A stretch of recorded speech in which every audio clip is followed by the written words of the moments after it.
Hello, my name is David.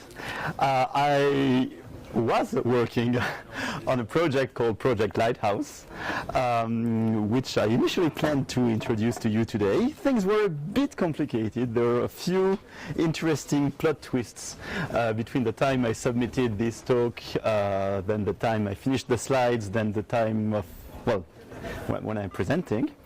But so, let's start with the trivial plot twist. The prototype has broken at some point, so I'm not going to make a demo of this. So what's Project Lighthouse? Project Lighthouse was a project of Mozilla's Connected Devices branch, dedicated to helping blind people live in their daily life. This talk, at some point, I considered renaming it How Not to Die When You're Preparing a Hardware Prototype, which is pretty ironical given that connected devices died 2 days ago. So I'm still going to present. So, about us. We were Mozilla Connected Devices. Connected Devices was a set of internal non-profit startups inside Mozilla. The idea, when it worked, was to have great ideas, make great prototypes, try to convince people to give us money to turn the prototypes into actual products, and hopefully to make products that would help users. Connected Devices has produced a total of 0 products, which might be somewhat related to the fact that we don't exist anymore. Well, that's life. But we had a bunch of good ideas at some point. And since we were the rebels, we were still using the dinosaur and not the new, funky, weird logo of Mozilla. This might be the last time you see the dinosaur.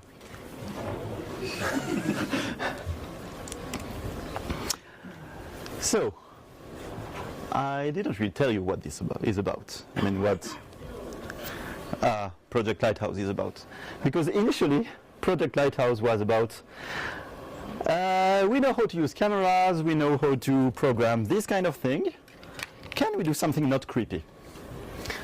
Because if you look at the use of cameras in connected devices, in IoT these days, just about everything is about watching you do something and telling someone on the cloud exactly what you're doing. Which is incidentally one of the reasons why many big companies are interested in this, for strategic reasons, for insurances. And I mean, there are many companies that have interest in knowing what you're doing at home, either to sell you things or to charge you for things you're doing. And that's one of the reasons why there is so much focus and so much money involved and invested in Internet of Things these days. It's not just because it's fun. It's also because being creepy is profitable. But we wanted to do something not creepy. So what can we do with a camera, a Raspberry Pi, and a microphone and a speaker that happen to draw more joules than the alimentation of the Raspberry Pi can provide, which is pretty much why I cannot do the demo today.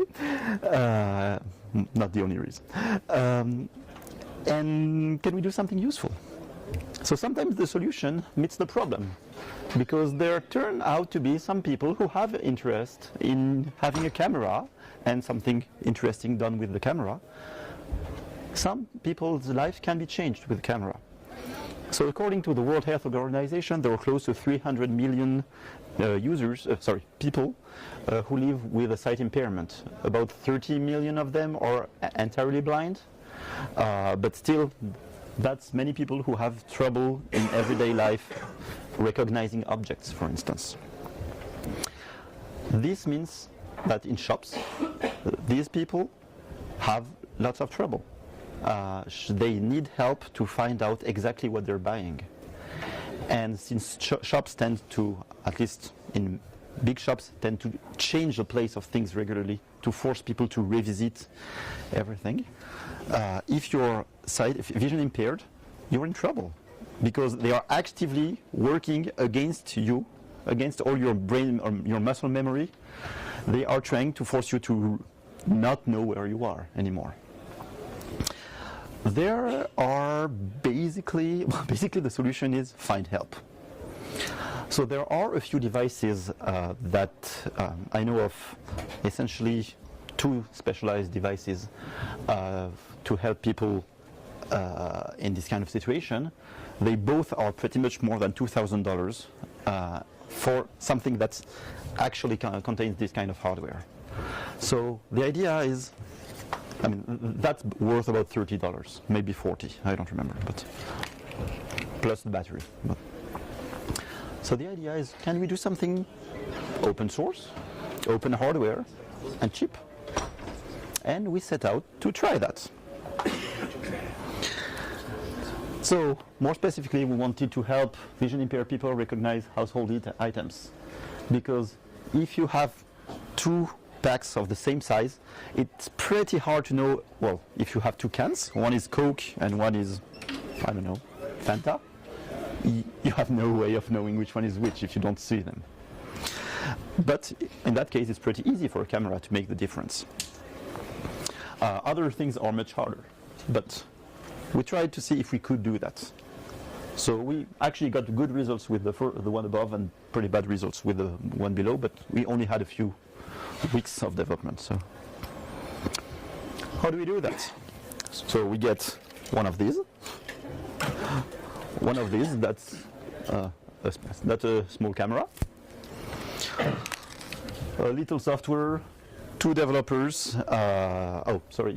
Lots of OpenCV, Python. So 2 developers working for a few weeks' time. And we actually managed to, and the final ingredient, users. So I have pictures of actual users, but I'm pretty sure that I do not have the right to put them in an image. So I used supervillains instead. So we had 24 test users. So we actually tested something that was a slightly more refined version of this. This was prototype number 1. There is a prototype number 2 that still is somewhere in California, and it's probably going to stay there. So I could not show you. It would have been a bit easier to make the demo because it does not rely on so many outside stuff. And so I call this presentation Lessons Learned. So lesson number 1 learned: if it hasn't been tested by users, it doesn't work. Just because it's cool, just because it has code, just because we had fun developing it, doesn't mean that it works. So we were lucky. After relatively few iterations, we got something nice. So that was prototype 2. It's a bit ugly, but not quite as ugly as that. And our lessons were, yes, not all of these 24 users were interested, but enough of them were interested that it was worth doing. They thought it would change their life. Well, not everything in their life, but at least shopping, which is an important part of life if you need to, eat. So we were supposed to work on keeping it cheap, making it simpler, and have a better form factor. Okay, so that was making a prototype. How do we get from there to a product? So we put some designer to design some stuff, we put a factory, and that's pretty much not how it works. We thought we could do that, but truth is it's a bit more complicated. So I found a document on a blog that details a little bit more the process from the time you get the hardware prototype and a good industrial design to the time you can actually ship it. So forget marketing on the top, forget the app development on the top, you still get all these 3-4 lines. And our estimates were that they could take about 6 months time to get done. Could actually be worse. When I wrote these slides, I was preparing to tell you that it's probably going to take more than 6 months. In fact, it's going to take forever, so I was right. So the question here is, what do you do? Are you going to sit down during 6 months and do nothing? How can you not waste your time? So again, this this presentation is about lessons learned. So we eventually came up with a solution, and it's actually a simple one. You are building a device. You want to test it. So test things, if possible, with devices that people already have. Most people these days have a smartphone or a tablet. Some have a smart TV. So if you can find a device that your users already have, you can parallelize things. You can have someone, or possibly you, working on the hardware, finalizing the hardware, getting the providers, getting the supply chain, getting everything together, testing actual hardware components, etc., etc. Something that's going to take you insane amounts of efforts and time. And you can also work on the software at the same time, which is the things that some of us do best. Not all, but me, yes. So in this case, we set out to use a device that blind users have. And this device is called an iPhone. It turns out that a huge number of, we actually have numbers of blind users, not vision impaired users, but for blind users, it turns out that many of them have iPhones.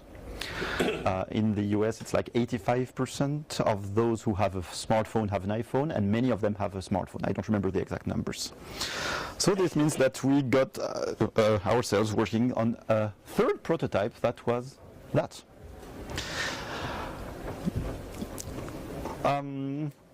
We're at FOSDEM. We are in open source stuff. If you want to develop for open source for this, yeah, right. Let's just say that I have seen many platforms on which developing open source software is nice, simple, easy, stuff works. This is not one of them. Apple is going to extreme length to make sure that everything is locked down, and you have to go through them for everything. So part of the lessons learned, yes, you need to go where your users are for testing. If you can avoid that platform, it's worth trying. So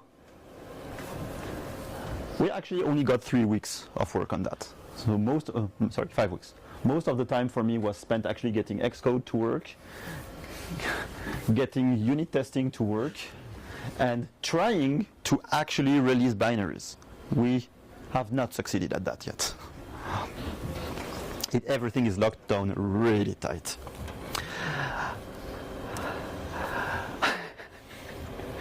So, at this stage, it would be a great time to discuss the next steps. What have we done? We have an early prototype of that. Oh, I could actually do a demo of that. You want a demo of that? Yeah, sure. Let's see if it works. So,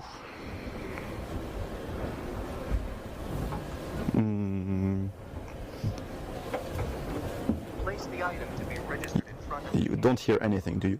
3, 1. Next, hold the camera still and Oh, there are plenty of people behind the camera.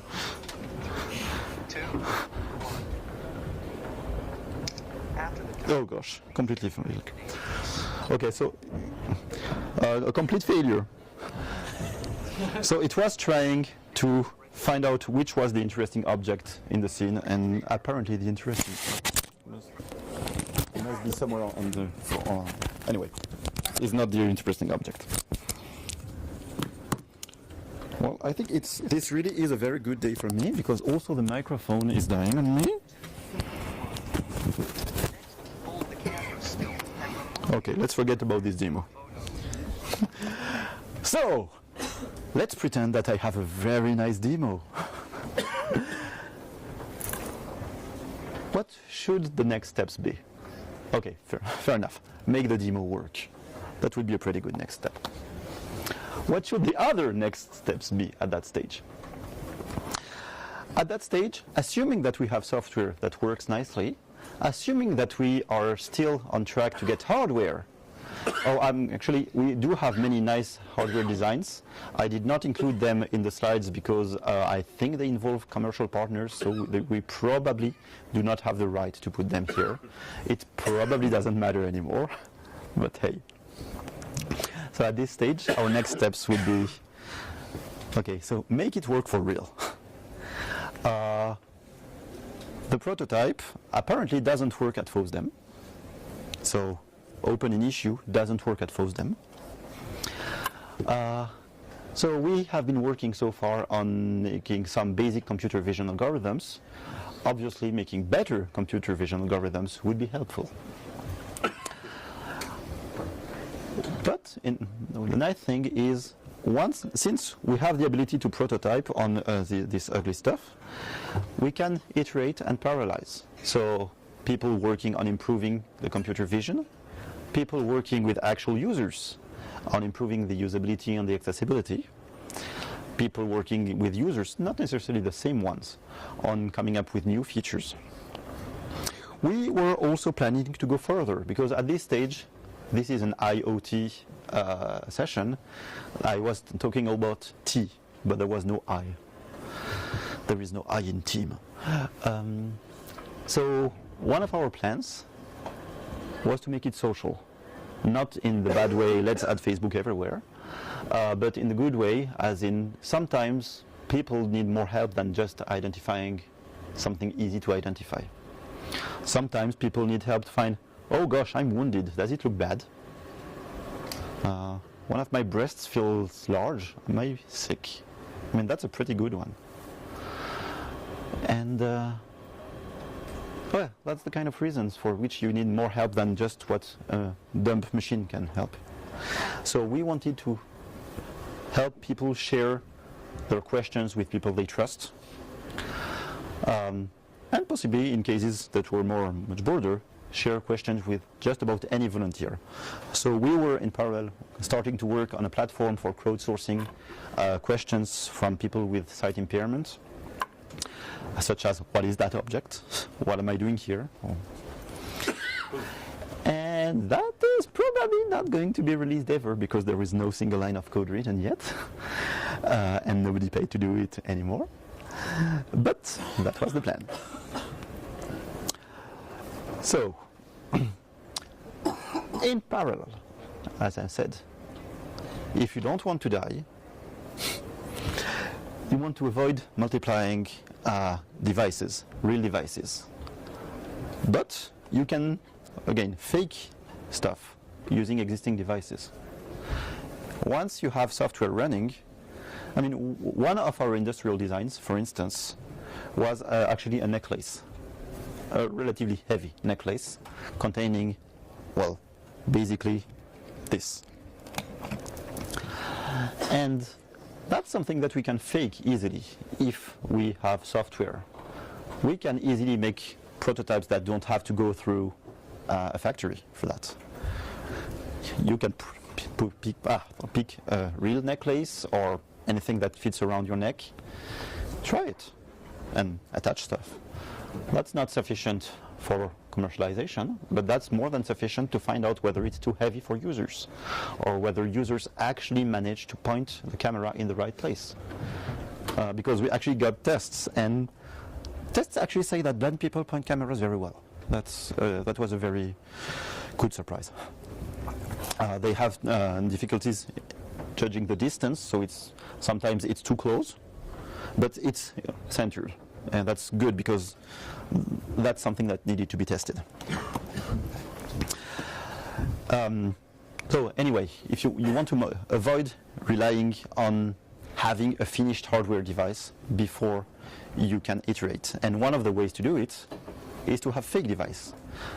So just something rigged together using a device for which you already have software. Also, one thing you do not need to forget if you are working and if you want to somehow release a hardware device is that it does not stop there.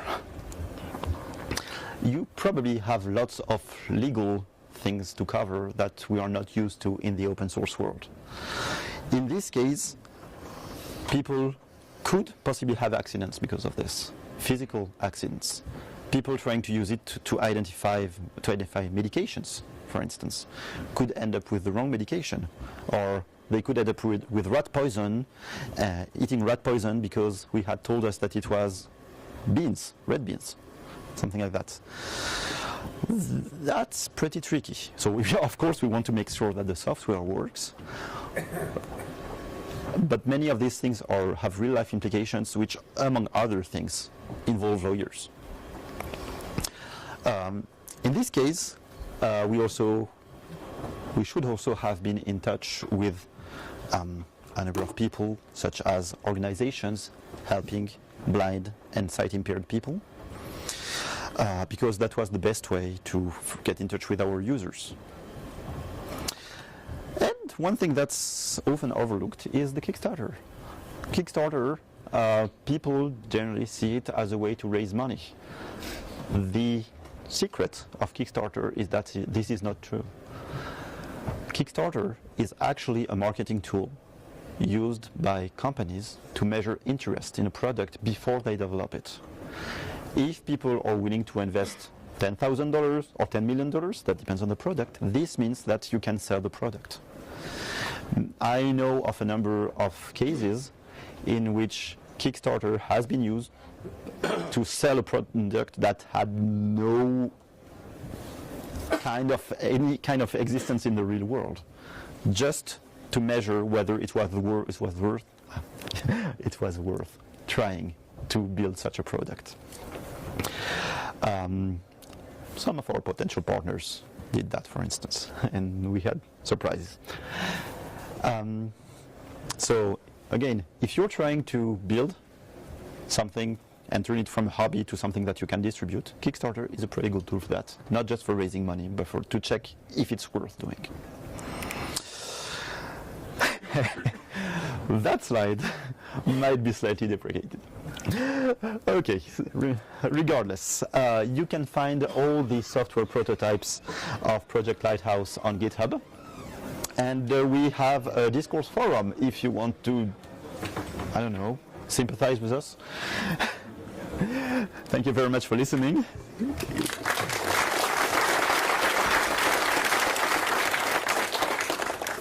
And if you have questions, I will be happy to try and answer. Yes? What's going to happen with the prototypes, all the work you've done for Lighthouse? Is going to be released? Research, software, or is that? So what's going to happen with the prototypes of Lighthouse? Will they be released? So the software prototypes are on GitHub already. I mean, we need to put a license because we just forgot that in the rush, but they're on GitHub. The hardware design prototypes, I don't know. I would like us to release them. I do not know if they belong entirely to us. If they belong entirely to us, I think we can release them. If they don't, we probably can't.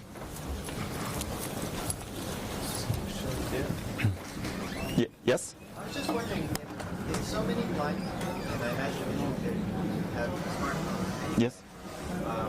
did you consider just making an app and not bothering making your own hardware? So the question is, if so many blind people and vision impaired people have smartphones, why not just make an app?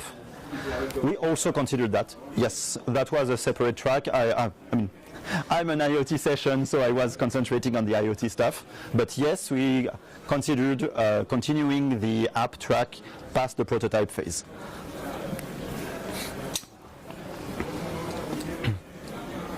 Okay, great. Thank you very much.